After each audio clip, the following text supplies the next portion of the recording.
שמע קולנו אדוני אלוהינו, חוס ורחם עלינו וקבל ברחמים וברצון לתפילתנו, כי אל שומע תפילות ותתחנונים עתה. מלפניך מלכנו, ריקם אל תשבנו, חוננו ועננו ושמע תפילתנו, כי אתה שומע תפילת כל פה עמך ישראל באהבה, ברוך אתה אדוני שומע תפילה.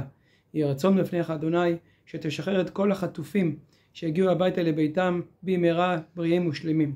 וכן יהי רצון לפניך אדוני, שתסייע לחיילי צה"ל להרוג ולעבד ולחסל את כל החיילים הרשעים של החמאס, ולחזור לביתם שלמים ובריאים. אמן.